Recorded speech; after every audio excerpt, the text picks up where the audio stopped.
I see Jeremy online. Hi, Jeremy. Hey, how are you? Doing well. Can you hear me okay? Yes, we can hear you in the room okay. And I'm on a mic, so we're going to be trying to get folks to ask questions on the mic so that Okay. all of the virtual presenters and attendees can hear. Great, thank you.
Hey, Bridget.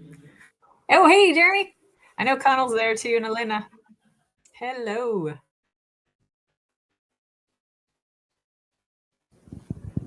Hi, it's Ruben. Welcome.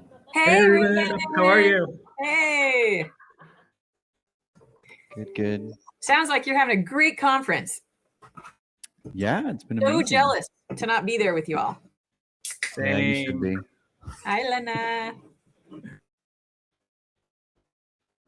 We can see them on here. Through Excel okay. events. Perfect. Yeah, But we can't see them on there. Can't see them up there. That's a bummer.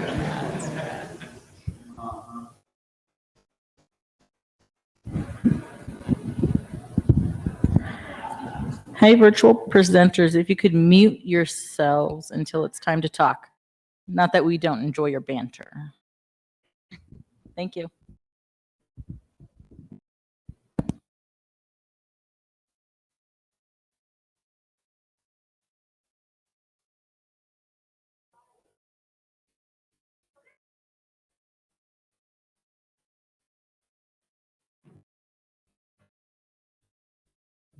So formal.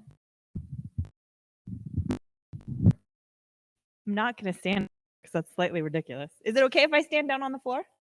I can stand wherever I want. This is wonderful. I'm going to go stand behind this curtain.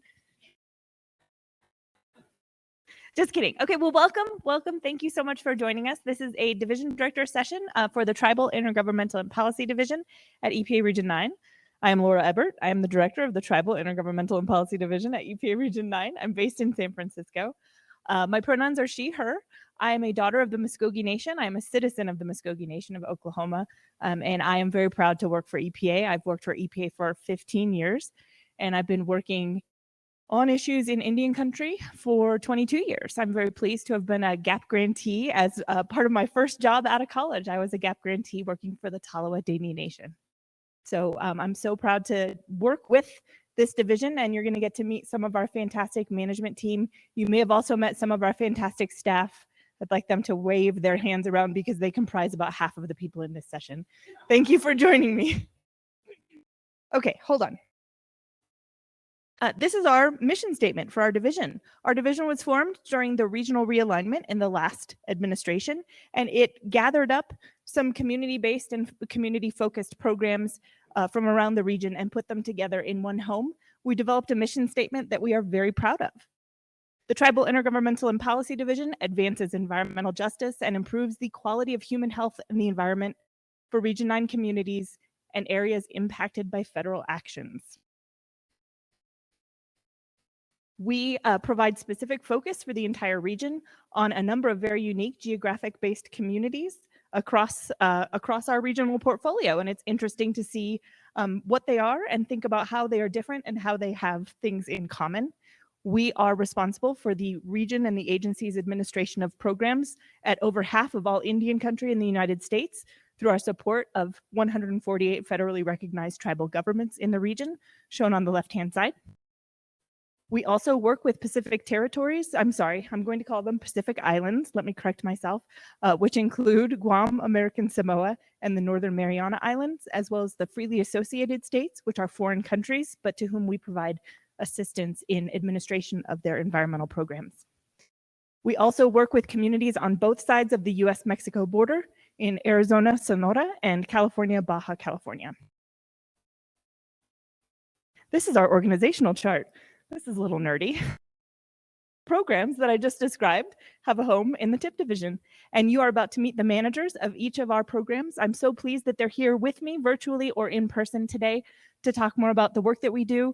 And I hope that you will understand that every person that works in TIP division is passionate about serving communities, passionate about serving partners. We are really excited about the way that our agency empowers and enables others to make great decisions about their environmental health and public health. So I hope that that just oozes off of us. We are so excited about the work that we do. First up is, I bequeath to you these things. Good luck. Thank you. Thank you. Thank you. I will be coming up here.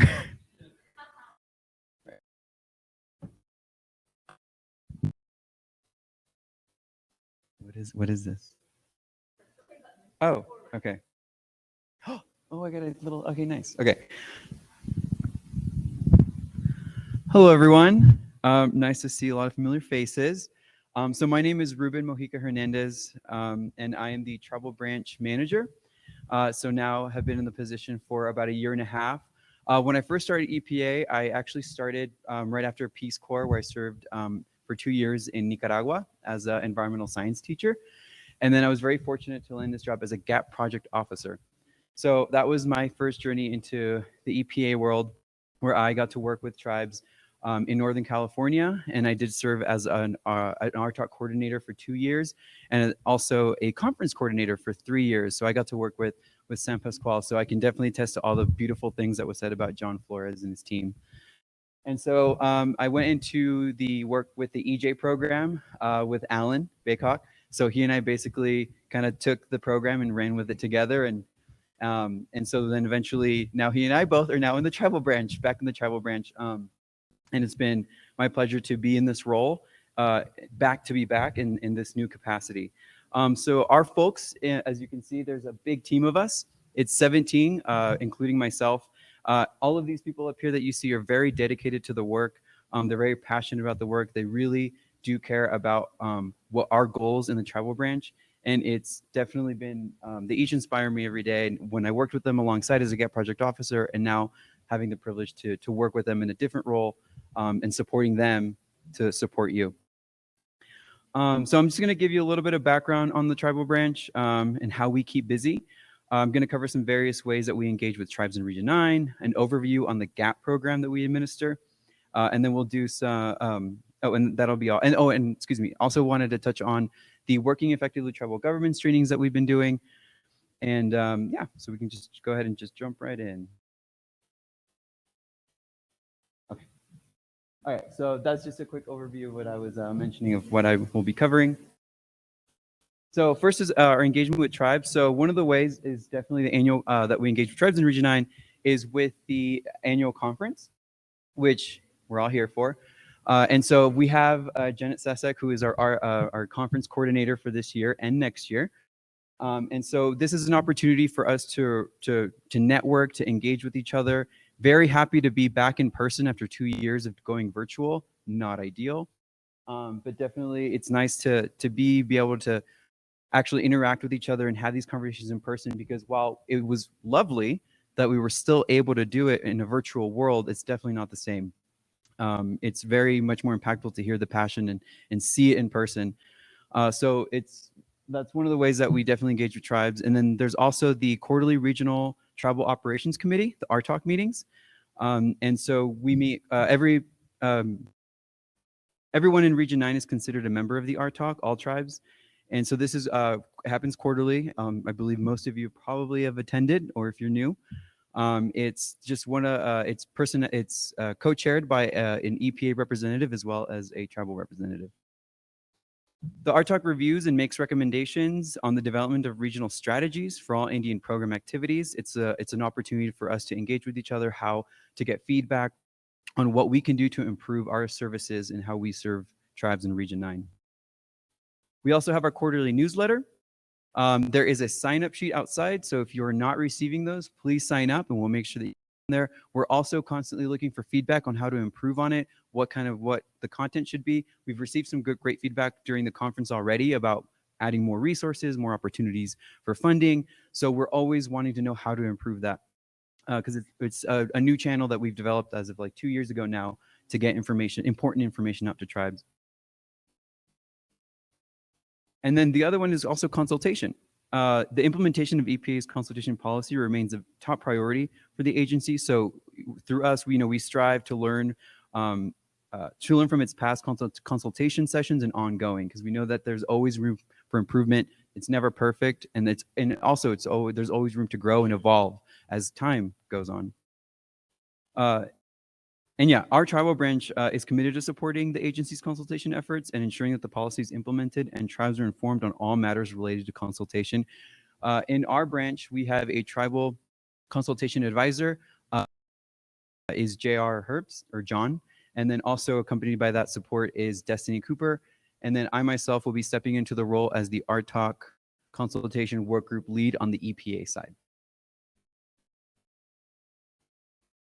So, GAP.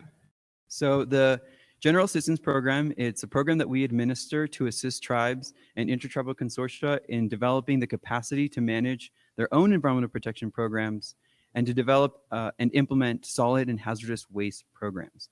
That's kind of the purpose of the program in a gist. And part of it too is we provide technical assistance to GAP recipients as they develop work plans, budgets to ensure a tribe is successful in meeting the goals of GAP and of their tribe. 2 examples of technical assistance include GAP trainings and webinars, like those that you see at the RTOC or the conference, or in the webinar that we'll start planning for the notification come probably around early December. And then also just doing check-ins between GAP POs and grantees to discuss work plan developments, reviews. And we're also open to what other ways that we can support tribes in Region 9 so that they can be successful. We're here to serve you first and foremost. And ensuring that you're meeting your goals for your tribe.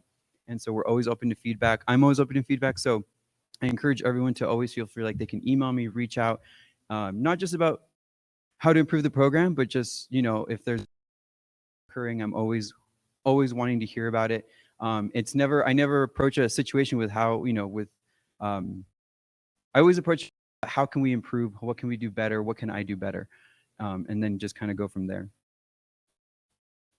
So one thing I'd also like to talk about is, and I also welcome Destiny and Jeremy, who's on the phone, to kind of add if you'd like to. No pressure. It's just, I know you both are major experts on this. But we have the Working Effectively with Tribal Governments training. It's a series of trainings that we've been doing for EPA staff. And so this last year we did one on tribes and environmental justice, as well as so that our colleagues at EPA understand things like consultation, understand what is the difference between a reservation, a rancheria, colony, and just kind of understanding all that so that they can better work with tribal governments in their own capacity, in their own programs, so that it's not just falling on us, the tribal branch, to be, knowledgeable on these things, but for everyone. Yeah. It's also part of it to increase cultural competency, but I know that there is a lot more that we can do on that, and always open to also hear from you about ways that we can do that, topics to discuss. One of the things that we did during our retreat as a team, where we just met in the office for a day, is we watched some videos, some documentaries on, that talked about food sovereignty. And then within our group, we said, all right, how can we include more of this in GAP? How do we, make an argument to AIO about these things by learning stories? And so, that's one of and we're going to actually continue this series of watching these TV shows on PBS and then having group discussions just within us to just increase our knowledge and awareness, which I'm very excited about to continue that this year. And that'll just be within our branch, but very excited about it. But if you have any ideas, please reach out to me or Destiny Cooper. Destiny or Jeremy on the phone, anything to add on working effectively? I will also say it was pretty awesome. There was a lot learned, and I got an award. Yeah. Destiny's about to take it away. So I was just going to add that we are doing part of this is actually effectively working with, and we've had 2 of those sessions at our talk meetings. And what Ruben's going over is more the internal reflective side of it. Thank you. Yeah.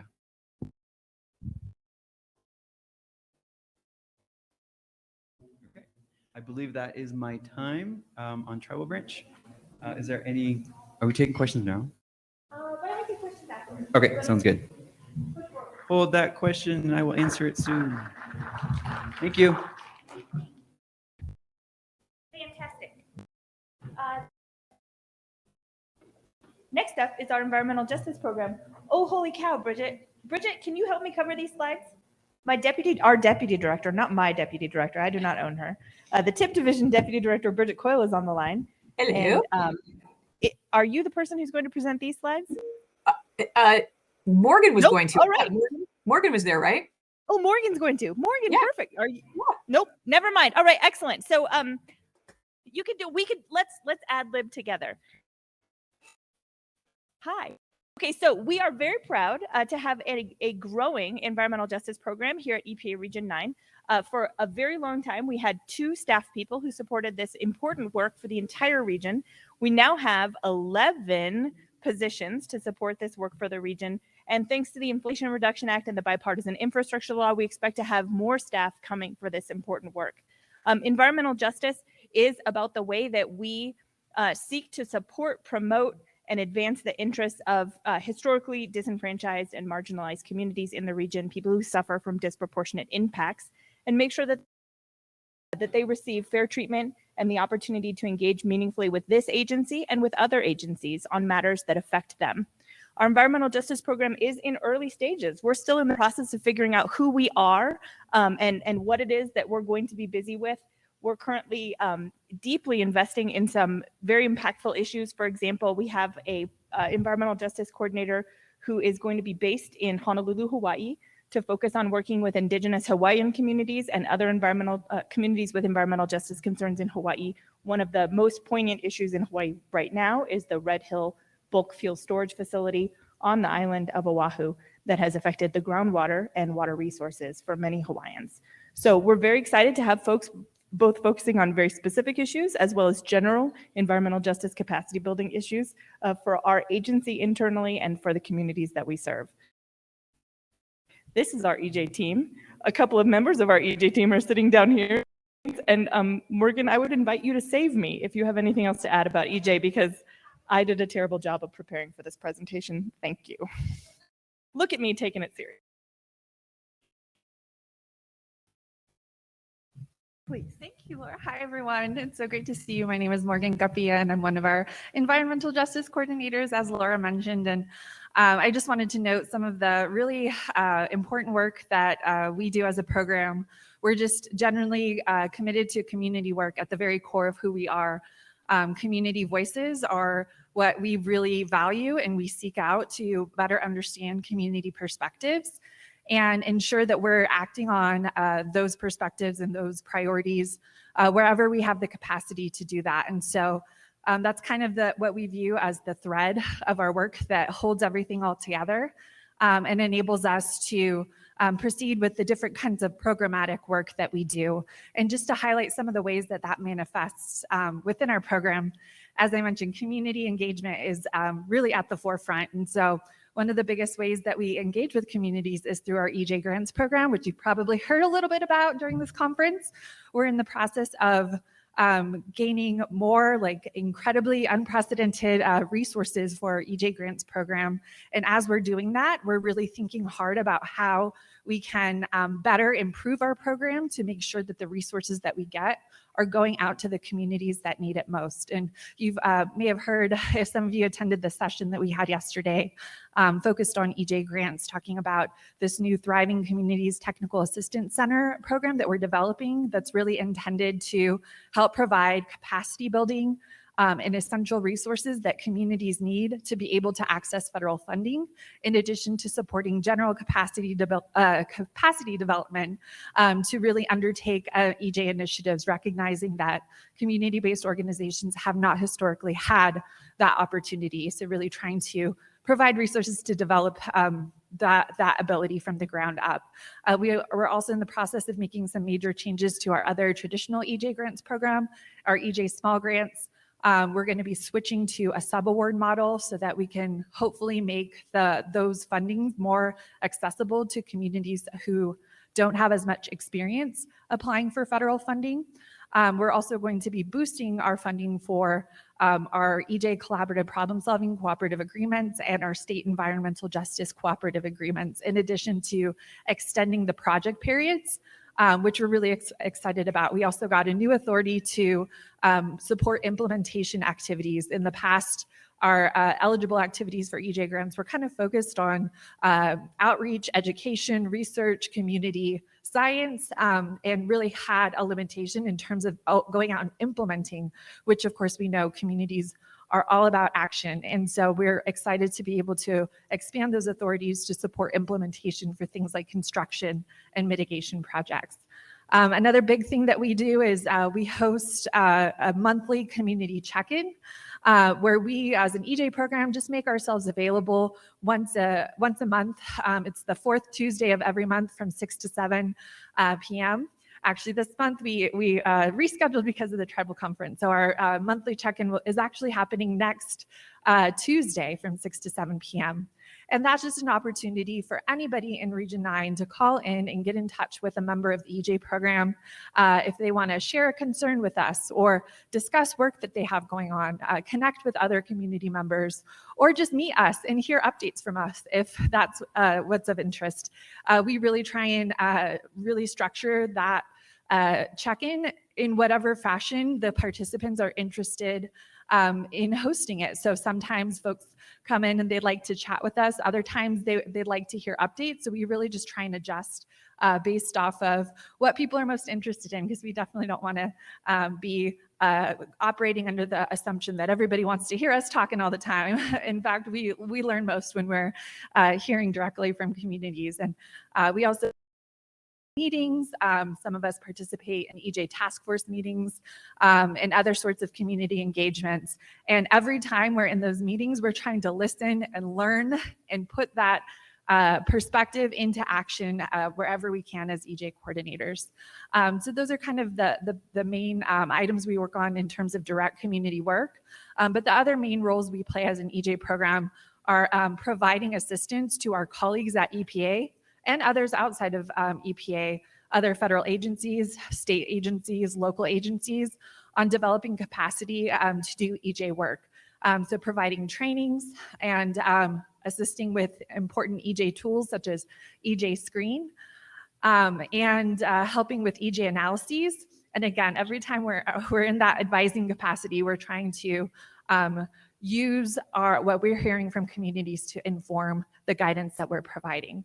So that's just a little brief snapshot of our program, and we're so excited to be growing as a team. As Laura mentioned, we're going to be having an ability to put a geographic focus out for our new staff so that we'll what we hope is that we'll be able to do more on the ground engagement and meeting people where they're at, and going out and seeing them in person, which is really critical to our work. So we're looking forward to being able to do that as we grow as a team. A little glimpse of the EJ program. Thank you so much for letting me share it, Laura. Holy crow. Holy crow. Talk about poise under pressure. Morgan, thank you so much for your leadership. It is my great pleasure to work with you and many members of TIP Division who know much more than me about many things, and I really appreciate you pinch hitting for us on this topic. It's clear your enthusiasm for the work that we do and your commitment. And I know that the rest of our EJ team, several members who are here in the room, including Abdul and Michael, also share that excitement and commitment. I wanted to mention that Michael Cloyd, if you could stand up for a second, please, Michael. One of Michael's responsibilities is going to be engaging with tribal communities in Region 9 about environmental justice. But I want to make it very clear that we do not believe that tribes are environmental justice, communities with environmental justice concerns, but that the environmental justice principles may have application to tribal communities, and there may be ways that you might choose to intersect with this program. We don't automatically want to put a label on anyone, and you may notice that I'm trying to correct myself and use the phrasing communities with environmental justice concerns instead of EJ communities, because environmental justice is not something that defines us. The disadvantages that we face, the injustices that we face do not define us. So it's very important for us to tread carefully and to follow tribes' leads as we work with you in this context, and I'm really excited for Michael to dig deep in his new role and figure out how to best serve you. Oh, I had another slide. Here's a definition of environmental justice. I'll read it to you. EPA defines environmental justice as the fair treatment and meaningful involvement of all people, regardless of race, color, national origin, or income, with the respect to the development, implementation, and enforcement of environmental laws, regulations, and policies. I do want to reflect on the fact that our agency is trying very hard to best understand how we can more fully embody these principles in every single thing that we do. So over the course of this administration, you will see us asking a lot of hard questions about the framework by which we develop permits and programs, and about the ways that we apply those programs. The establishment of the National Office of Environmental Justice and External Civil Rights is a demonstration of this administration about the priority of those programs. It elevates those programs under what will be a Senate-confirmed assistant administrator, and demonstrates that this administration believes strongly that this needs to be part of the fabric of our work, the place from which the rest of our work emerges. Ooh, we're integrating environmental justice in Region 9. Clearly, I'm demonstrating that I reviewed these slides beforehand. I'm very proud. These are all things that Morgan managed to mention without being prompted. Congratulations, Morgan. And we are working to support tribes, states, and territories, as well as supporting folks internal to the region. I'm so sorry, Morgan, I have failed you. It's a good thing this is not being recorded, right? Like, we're fine. Supporting Region 9 communities with environmental justice concerns. Morgan mentioned the EJ Grants Program. We are participating in community meetings. We're also glad to consider new community meetings that we might participate in, ways that we could support you best. And providing, as she mentioned, the EJ community check-in calls, responding to complaints. We also have calls with state environmental programs who are interested in advancing their own environmental justice programs, which may ultimately have impact on off-reservation activities that concern tribes. So we're glad to hear input from you, perhaps through Michael or through your GAP project officer, about things that are happening at the state that we might be able to dialogue with state staff on and influence. Thank goodness. We're going to move on to another program. The next office in our division that we're going to discuss is the Pacific Islands office, and Elena Vauli is on the line with us. Elena, I am excited to turn this over to you. Thank you very much, Laura, and greetings, everyone. As Laura said, my name is Elena Vauli with our Pacific Islands office. This is my first time speaking at a tribal conference, and so I'm just really honored to have this opportunity to engage with you, although virtually, still have this chance. And I thought I'd start and spend my 6 minutes or so just with a story first. So I want to tell you that 2 weeks ago, my third grade daughter came home from school and she excitedly showed me this thing that she had made out of branches. And because I was on a virtual work call, much like this, I mouthed, "Wow, cool," and I shooed her away. And then last week, she came with this other creation. And before I could wave her away, she insisted that I listen. So I learned all about this marsh plant called the tule. And I learned how the indigenous Saklan people of the Bay Miwok community had used this natural resource to build many things, tule homes and boats in the place where my family and I currently live, and that they continue to teach this skill in various settings like my daughter's school, right? And it made me reflect on a few things. First, it made me reflect on how much more I have to learn just about being a guest on the land where I currently reside, the terms I use, as Laura was mentioning, just sort of thinking about the phrasing, but then also as a Pacific Islander myself, how important the environment is to my own ancestral history, and how, like many indigenous peoples, there's this connection, this sense of identity and this rich culture that we have with the environment, but that there are many factors that threaten to break that connection. And so in my work, I feel just really fortunate that working at EPA and working with the small team of 4 that you see here on the slide, that we can address some of those threats like climate change, like EJ considerations. And we do that, as Laura mentioned, across 9 different U.S. affiliated Pacific Island jurisdictions. They are the 2 U.S. territories of American Samoa and Guam, the Commonwealth of the Northern Marianas Islands, and the 6 freely associated states, Palau Islands, Chuuk, Koshrai, Pohnpei, and Yap.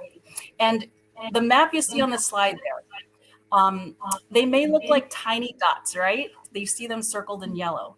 But the indigenous peoples of Oceania, they have this contiguous view of the land and the ocean that spans all those hundreds of thousands of miles past their coastlines. And it really serves to connect them to each other.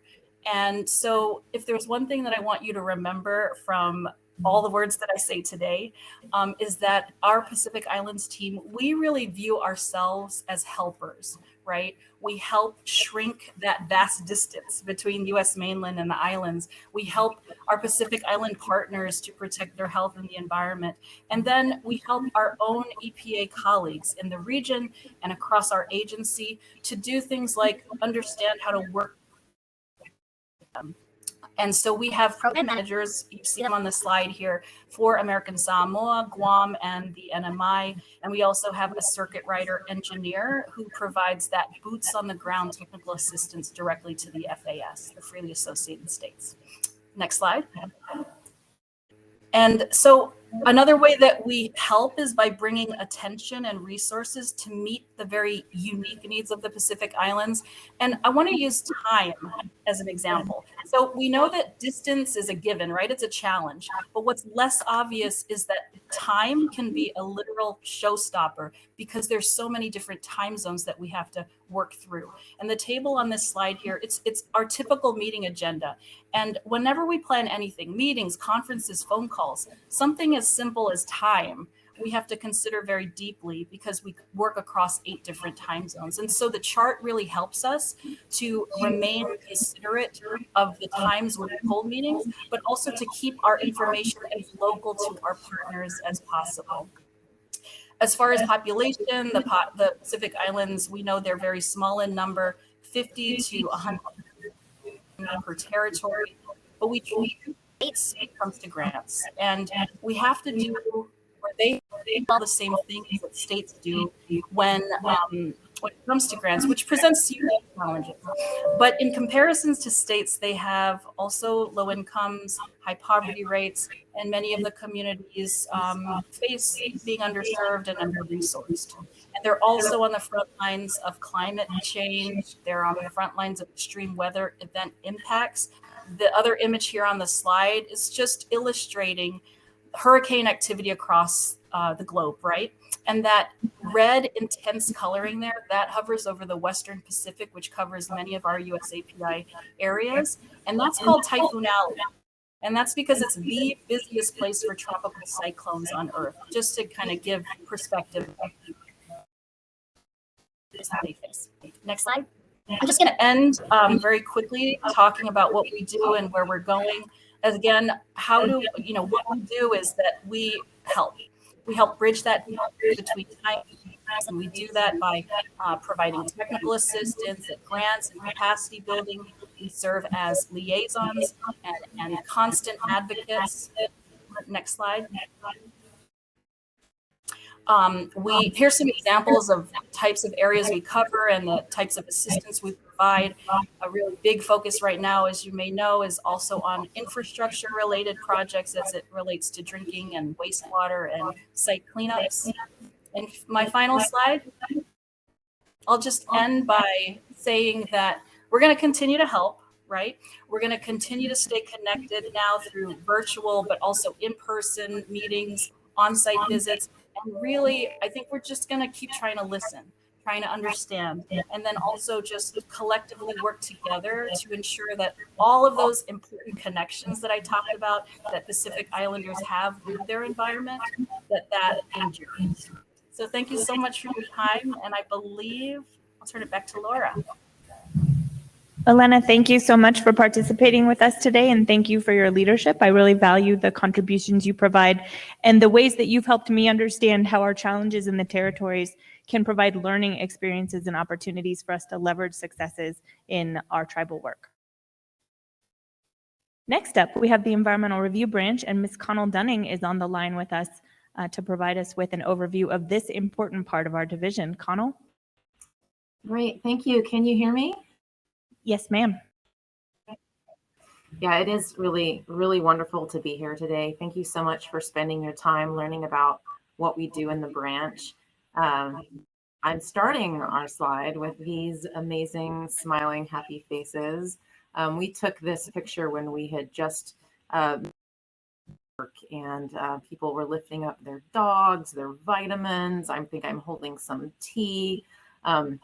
Anyway, these are the shiny, happy faces of our Environmental Review Branch.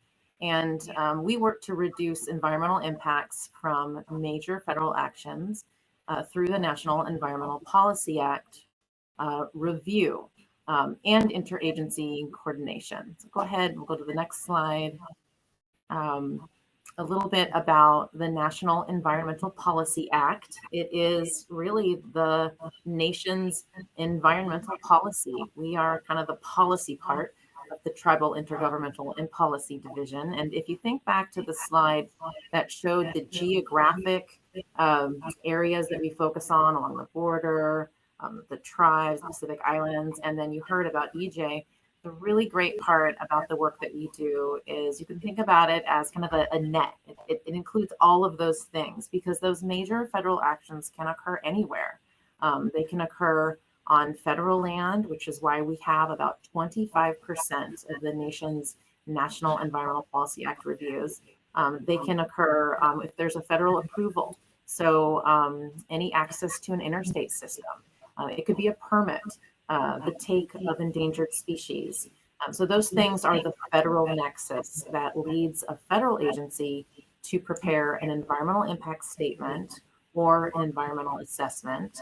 And our goal is to actually take a look at those analyses and to provide the US government's position on how that agency is addressing environmental impacts. It is a heavy, heavy lift, and we have a great group of people to do it. If you look at the circles here, those are all the different elements of the NEPA process. And so from public involvement in developing a purpose and need for the project to figuring out what the alternatives are, we try to get engaged in each of those areas to try to influence better environmental decision making. And under the Clean Air Act, we actually have a specific authority to provide feedback to federal agencies about the impacts that they are having on the environment. So what does this mean to you? You may have a project that is affecting land that you're aware of. It could be affecting reservation. It could be affecting land nearby. And we encourage you to get engaged in the environmental review as well. And some of this can fall to early coordination. We sometimes become aware of projects before the actual official beginning of NEPA. And we're actually getting more engaged. Sometimes I read something online like, oh, that's interesting. They're making a decision to build a new airport. I think I'll give them a call and see what's happening. So there's various ways that we find out about how projects are happening. One of the things that's important about our role is that we don't have an approval process. Sometimes people will call us and say, you've got to stop this project, EPA, you've got to stop this from happening. So we don't stop any projects. It's actually, NEPA is a procedural act. And so what we can do is ensure that federal agencies are following the process, that they are disclosing their impacts to the public, that they're involving the public, that they're involving interested tribes, and that they're doing the work that they need to do to identify potentially affected tribes. And so that's one of the liaisons that we have, is just to try to make sure that all entities are aware when there is a major action happening. And one of the other things that we do is we work at the policy and guidance level. That's the third bullet there. We try to help influence the Council on Environmental Quality's regulations for how to actually apply NEPA. Those were just revised under the last administration, and then this administration revised them again. And so we're tracking those. We also are trying to influence national policy related to climate change and environmental justice and renewable energy. We are involved in various processes to try to result in fewer environmental impacts when big renewable energy projects are being applied on the land. Next slide.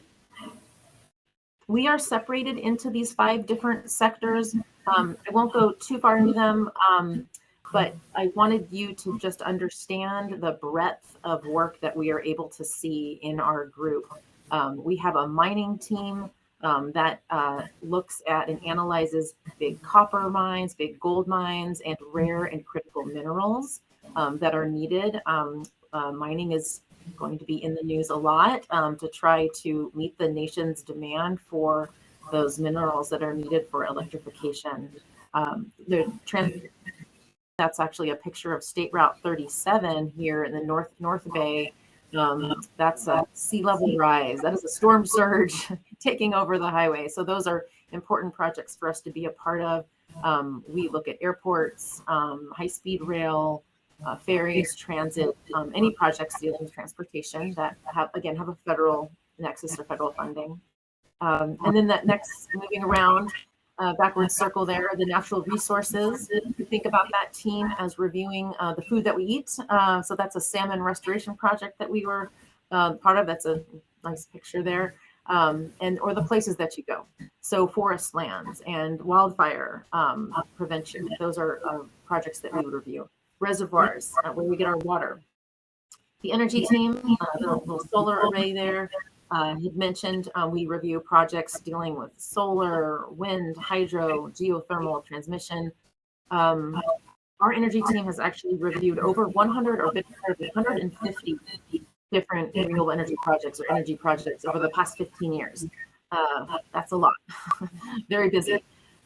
We have a military and tribal group, and that tribal group has reviewed projects for casinos or solar projects on tribal land, and also military installations. One of the comments that we make for military trainings are dealing with flight zones and trying to get flight restrictions to reduce noise impacts. So that's a type of comment that we would make on a military training project.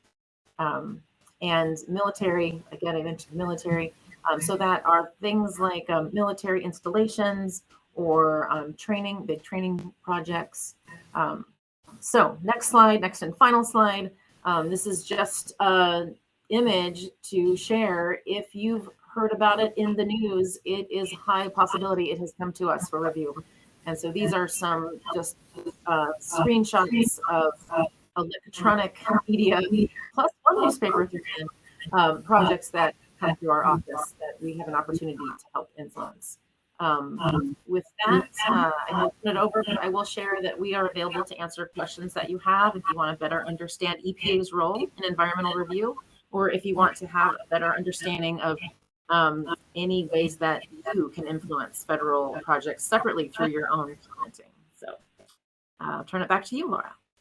Connell, thank you so much. I know that environmental review has come up a lot this week at the RTalk meeting and through other conversations, and I know many of you may be excited to get to know Connell, Jean Pridgetel, and members of the environmental review branch. They're doing important work. They're always keen to understand tribal perspectives on federal projects under review, and I hope that you won't hesitate to make friends with them and reach out. Thank you. I should have mentioned Jean Pridgetel is the manager of the program, and she's unfortunately in another meeting. But yeah, Jean Pridgetel or myself, we can certainly link you up with anybody if you have further questions about any of that. So thank you. Awesome. Thank you. Finally, we have our Mexico border branch. Jeremy Bauer is on the line with us virtually. Many of you know Jeremy from his tenure as the manager of our tribal branch, and we're very pleased to have his leadership in our important binational work on the U.S.-Mexico border. Jeremy, please. Thank you, Laura. Thanks for your kind words. Well, sorry I wasn't able to attend in person this year. I'm very happy to be able to connect with you virtually, and thank you for spending your time with us today. So just a little bit about the Mexico Border Branch. We lead implementation of the U.S.-Mexico Environmental Program for EPA Region 9. So the current program, it's called Border 2025. It's the latest in a series of programs that have been in place in one form or another since 1983, when the U.S. and Mexico came together to sign an agreement known as the La Paz Agreement. And that in that agreement, they agreed to cooperate on the protection and improvement of the environment in the border region.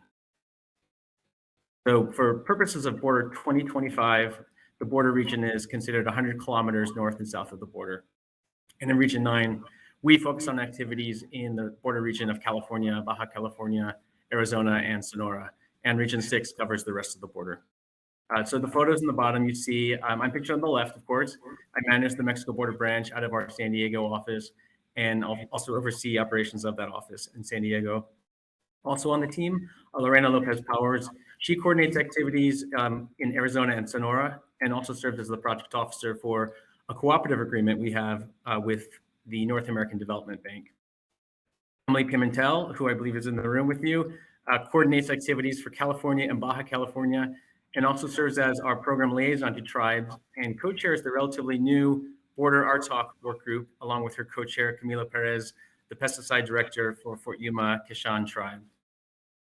And Maria Rangel, she's a grantee employee who provides office administration support and also translation services. And our last member of the team focuses on communications and outreach, as well as environmental health support.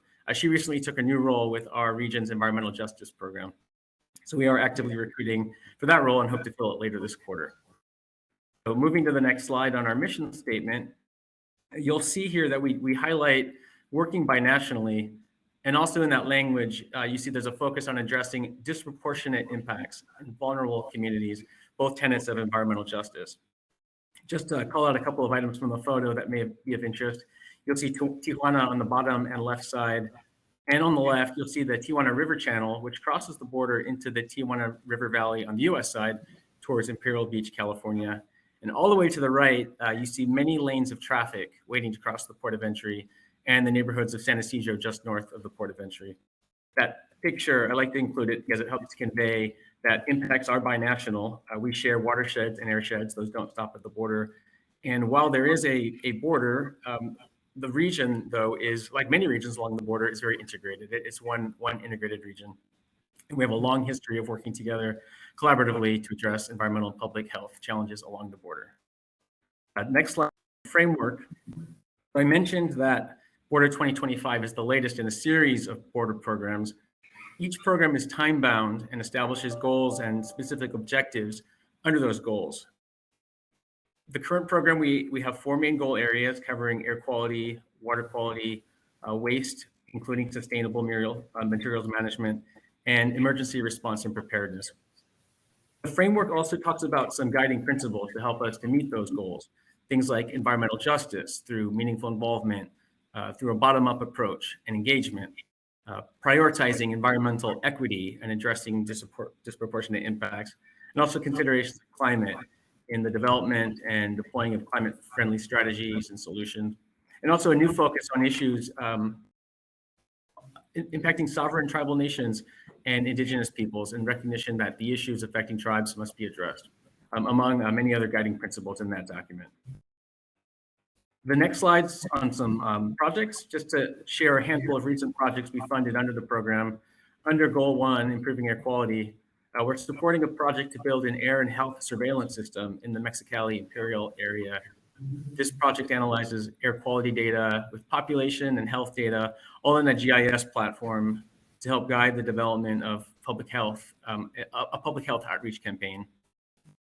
The second one on water quality, we're supporting a project to help the Cocopah Indian tribe to develop a wastewater reuse design. The project includes assessing the quality of the water to be recycled and developing plans for reuse of the water through a riparian wetland restoration project. Goal 3 on reducing waste, we're supporting a project to strengthen the solid waste management plan of the Kumeyaay indigenous community of San Antonio, Necua, located south of the border in the Guadalupe Valley in Ensenada in Baja California, Mexico.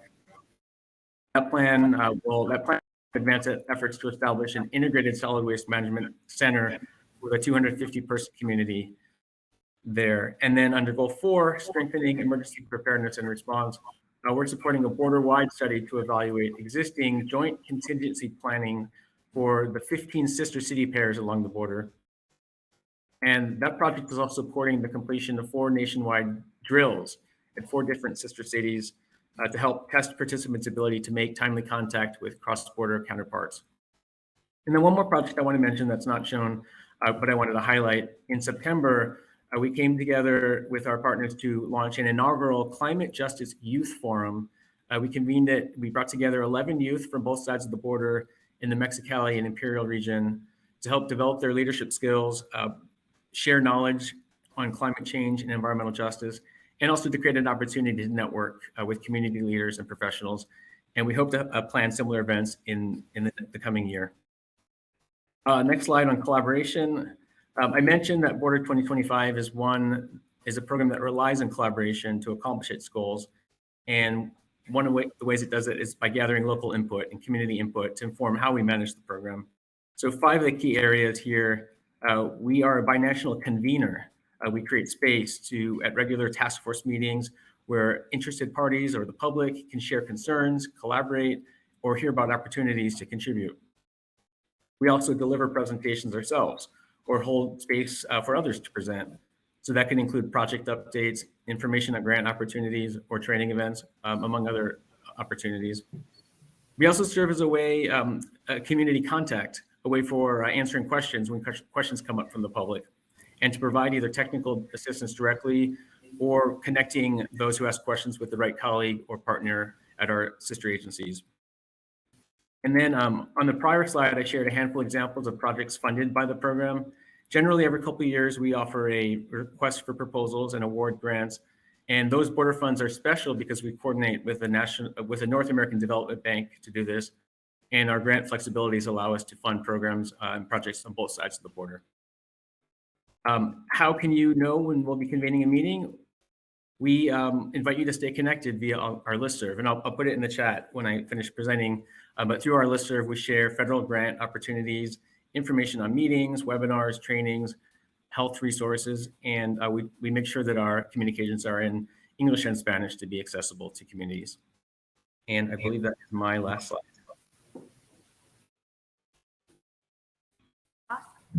Jeremy, thank you so much. I wanted to say one other thing about our division. You've heard themes like climate change, equity, and justice interwoven across all of the work that we do throughout the various parts of TIP division. I also wanted to underscore that we are trying to figure out how to be the very best organization that we can be. We're focused internally on diversity, equity, inclusion, accessibility, and belonging. Our division staff have been on a journey, myself included, of trying to better understand, trying to develop a sense of self-awareness about these principles, trying to figure out how we can best nourish these ideas within ourselves so that we can meet communities where you are with compassion, understanding, and enthusiasm, and figure out how to help you get the places that you want to go. I'm very focused on the principle of community empowerment. I think about myself as a career enabler. I feel so lucky to be surrounded by other folks who are similarly dedicated to this idea of service and enabling. And I hope that you know that we are very keen to understand where you're at and how you'd like our help in getting where you would like to go. Your priorities are very important to us.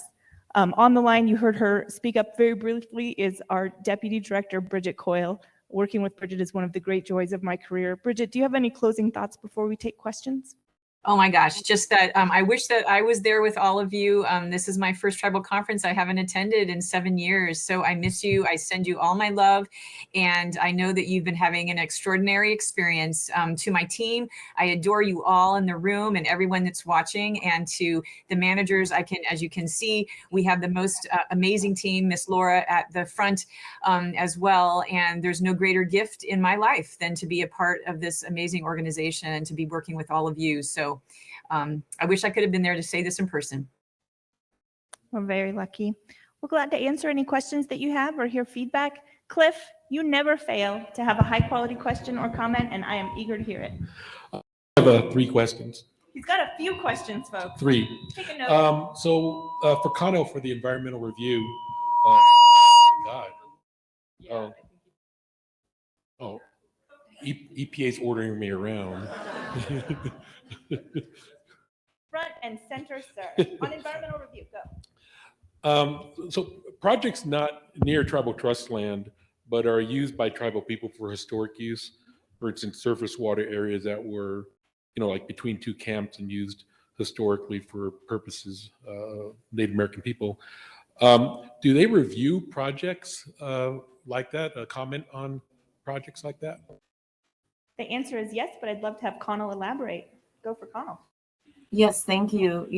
We have been trying to get all of our reviewers up to speed on traditional ecological knowledge and to try to zone in on traditional collecting properties, traditional properties that may not surface themselves as data points that a federal agency has. And to the extent that we have that information or become aware of that information, it's certainly something that we raise to the federal agencies and ask them to consider and to address and to identify what those impacts might be. So we're doing our best to learn about those resources, and we're actually trying to get our federal agency counterparts to learn and acknowledge them in their reviews as well. So thank you for that question. It's a good reminder that that's an important area.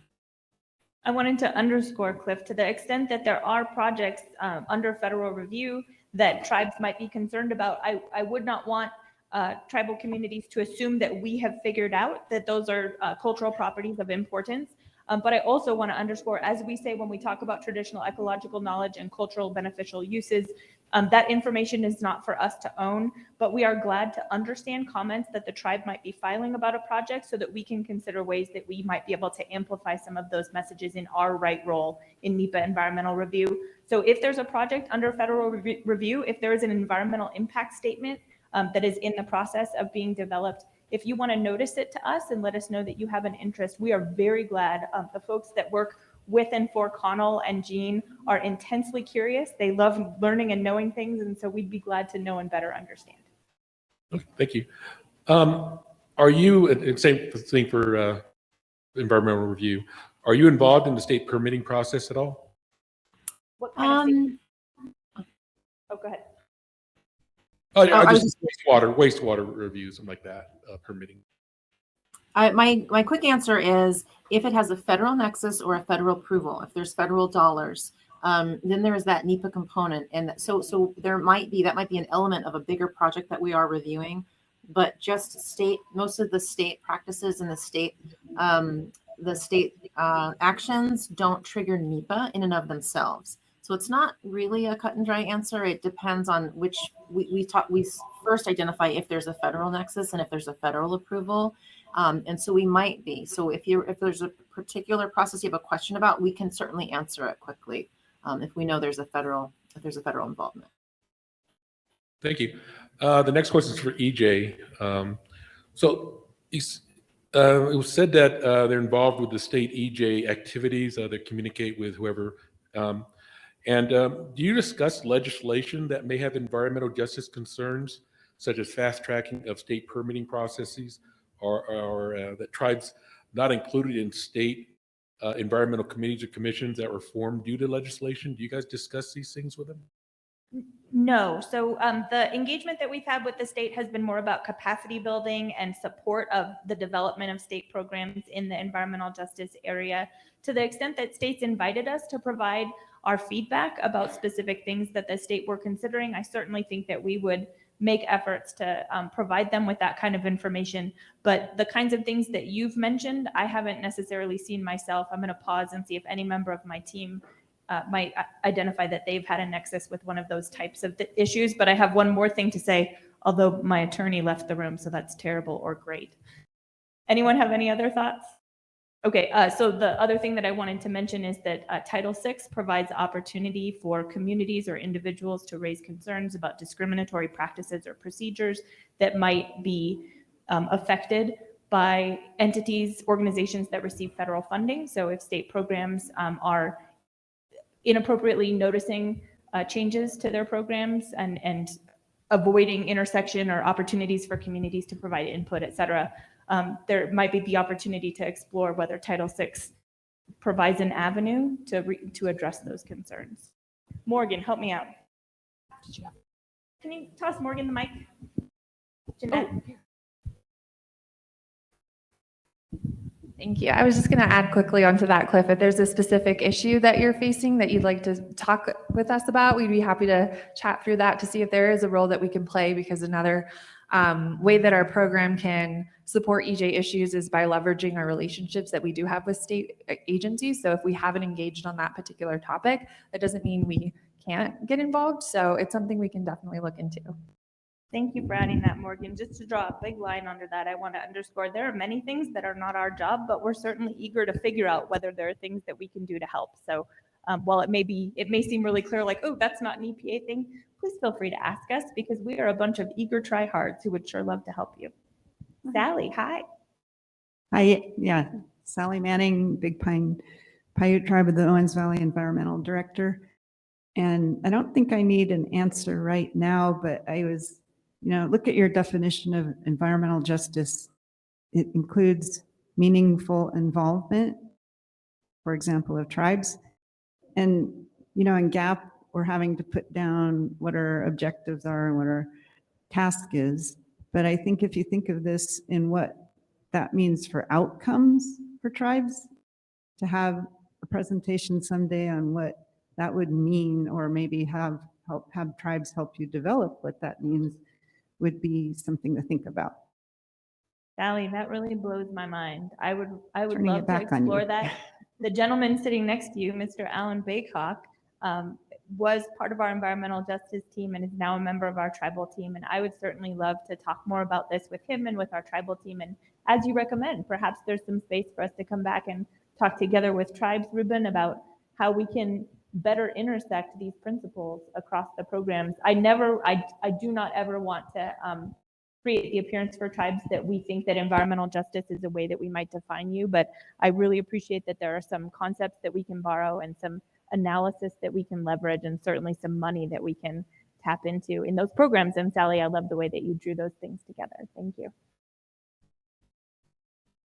Other questions? Assignments? Dedications? Requests? I think we've also gotten to the time for our well, session, Jeanette. but if you wanted to take another question, I can. How about this? Check I'm out just too. going to close by saying I really appreciate the presence of my managers virtually and in person. I apologize. Let me walk that back. I would like to say I really appreciate the participation and presence of the managers of the Tribal Intergovernmental and Policy Division. They are not my own. Mr. Ruben Mojica Hernandez, Jeremy Bauer, Elena Vauli, and Connell Dunning for Jean Pridgetel. I also want to especially thank Morgan Capilla for stepping in and covering my behind. Thank you for representing our environmental justice program. You are a leader among us, and I'm very grateful for you being so kind to me just now. Thank you for your patience. For all of the folks that joined us, I hope that we've impressed upon you the fact that we are eager to serve. We have a number of programs that represent a lot of very interesting work that is very focused on the empowerment of communities, and we would like to better understand how we can help you reach your goals. They're not goals for us to have, they're goals for you to have. We'd like to know how we could help. Please don't hesitate to reach out to me or any member of the Tribal Intergovernmental and Policy Division. We are joyful about this work and eager to hear from you. Thanks, friends.